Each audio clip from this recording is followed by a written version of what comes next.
Hello and welcome back to Eurofootball Daily, where today we're covering 10 players who are too good for their club. Let's get on with it. 10. Nick Pope.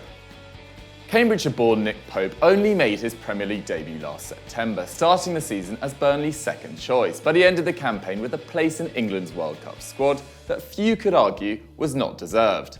It took an injury to Tom Heaton for Pope to be given a chance in the Turf Moor net, but he seized his opportunity. Pope exceeded what many thought he was capable of. His 11 clean sheets in 35 appearances is the 5th highest in the division, and more than any other Englishman. He also made 3.3 saves per 90 minutes and conceded just a goal a game as a Burnley side tipped for relegation instead qualified for the Europa League. Sean Dyche was right to place his trust in Pope, and he has proven he can perform at the highest level after making his way up the football pyramid.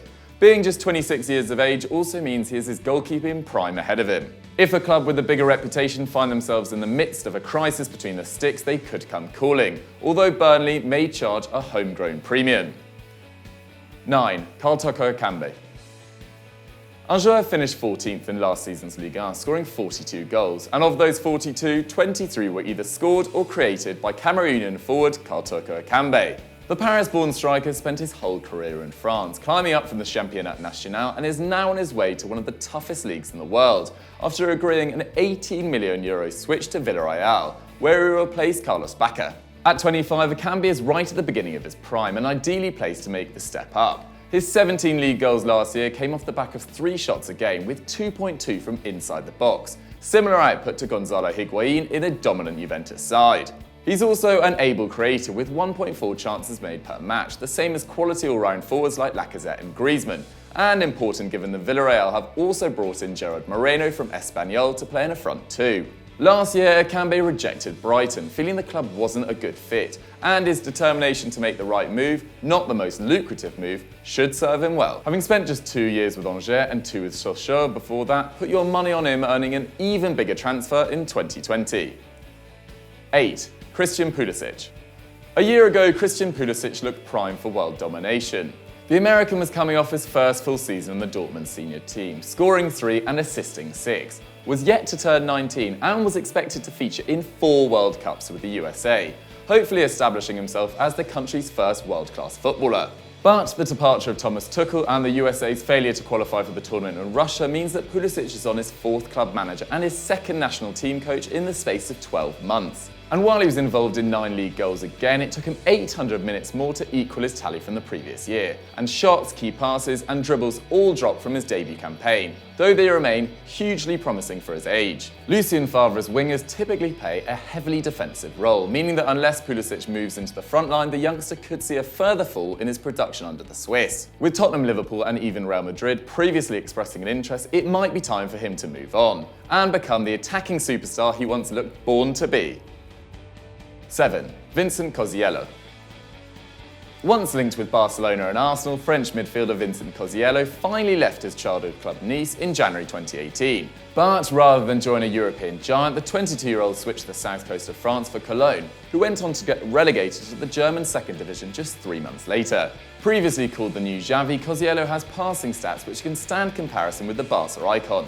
In 16-17, he had the 5th highest pass accuracy in Ligue 1, and last year he climbed to 4th, with an insane 94% of his passes finding their target. But while that might make you think he plays it safe, 56% of the time the ball goes forward. And despite standing only 5'6", Koziello pulls his weight defensively too, winning the ball every 30 minutes for Nice last season, and every 21 minutes once he arrived in Germany. We once picked Koziello as a midfielder who could break transfer records one day, and though his $3.3 million price tag is not troubling Neymar right now, the youngster has plenty of time to turn himself into a world beater. After all, N'Golo Kante was playing in Ligue 2 as recently as 2014. 6. Willian José.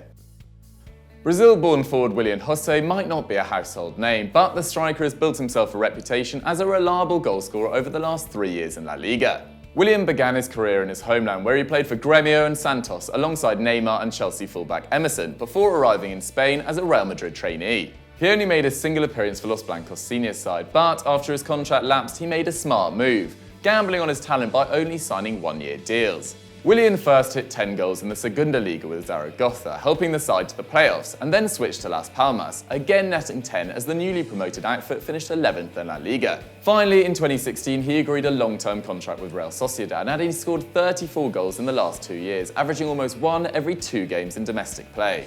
Now at 26, Willian received his first call-up to the national side in 2018, though he's yet to get on the side for the Seleção. But with Sociedad slipping from 6th to 12th in his second season with the club, the 6'2" target man could even find the charms of San Sebastian dwindling.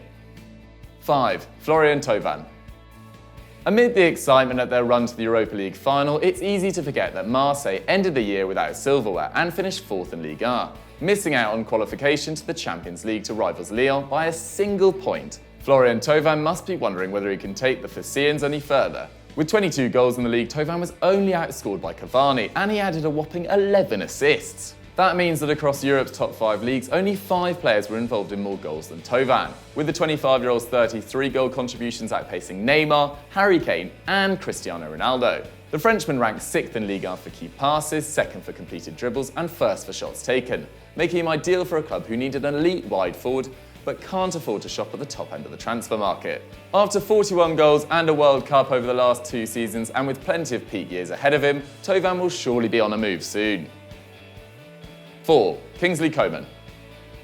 While not too good for Bayern Munich, Kingsley Coman is undeniably too good for the role the club has given him over the last few years. Arjen Robben and Frank Ribery now have a combined age of 69, but still remain favoured at the Allianz Arena, with Coman playing a total of 3,700 league minutes over the last 3 seasons, under 41% of the available time on the field. As a result, Coman has been involved in 19 league goals since 2015, the same number that Dele Alli managed in the 17-18 campaign alone. However, with a goal or assist every 196 minutes, he's still approaching a goal contribution every other game. And despite having played top-flight football since 2013 and winning 6 titles in 3 countries, he's still only 22, giving him plenty of time to join the game's elite. Linked with Manchester City and Arsenal over the last year, Coman is surely likely to consider his options if another year passes without him becoming a guaranteed starter.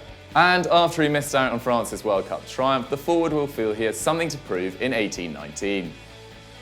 3. Raul Jimenez. Another Wolves import from Portugal, Raul Jimenez joins the Midlands side on loan from Benfica, where he spent the last 3 seasons. And on first glance, you might wonder why the Eagles would let him go. Last year, Jimenez appeared in 33 out of 34 games in the league, but still only played 970 minutes, an average of 29 minutes per game.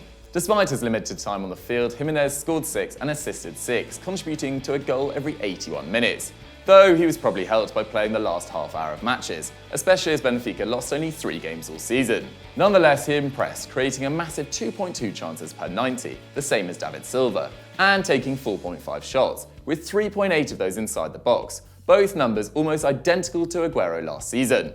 At 27, the Mexican will be playing to earn himself a permanent move, and after 4 years as a bit part at Benfica and Atletico Madrid, he should end his 20s playing regular football for a top-flight side. 2. Andrej Kramarić. A minor part of Leicester City's title-winning squad, Andrej Kramarić has spent the 3 campaigns since at Hoffenheim, making a permanent move to the South German side in 2016 for €11 million. While he scored just 4 goals in 20 games for the Foxes, his rate has risen above 1 in 3 since switching to the Bundesliga, netting 15 league goals in 16-17 and 13 the following season, as Hoffenheim earned Champions League football 2 years running. Kramarić also grabbed 6 assists, making him involved in a goal more often than Romelu Lukaku or Roberto Firmino, and that output is backed up by his underlying stats. The Croatian led his club in shots and chances created, suggesting that he could be an excellent link-up forward if paired with a more conventional target man. And at 27, he still represents a decent investment. Though players who are perceived as having failed in the Premier League often struggle to rebuild their reputation, Kramarić has now played in a World Cup final and excelled in one of Europe's toughest leagues for 2.5 seasons. It's time to acknowledge him as a top-class forward. 1. Morales. José Luis Morales Nogales, I know, great name, known by his paternal surname Morales, has enjoyed a fairy tale rise to the top. Now 30, the Spaniard was playing for Levante's B side in the 4th division as recently as 2013, which was also the year he signed his first professional contract at the age of 26. Now with Levante's first team, Morales is excelling in La Liga, last season netting 10 goals and 8 assists in the top flight. That makes his output almost identical to Dele Alli's in 17-18, an achievement made all the more remarkable by the fact that Morales is not an out-and-out striker, but played 29 of his 35 league matches on the wing or in attacking midfield. Personally responsible for 41% of Levante's goals, Morales helped the Granotas finish 15th, playing more minutes than anyone else at the club. And out of everyone in La Liga, only Lionel Messi completed more dribbles than his 91. Though approaching the tail end of his career, Morales' performance deserves a move to a bigger side, but he's unlikely to abandon the club which plucked him out of amateur football in his mid-20s. In a sports full of corporate interests and corruption, the story of Morales is a reminder that the game still has the power to change lives. So that was 10 players too good for their clubs. What did you guys think of the list? I actually thought it was pretty good, but let us know down below if we missed any out. While you're here, why don't you go check out yesterday's Football Mondial with Kieran for a one-off appearance and Zach. And remember, don't forget to like and subscribe.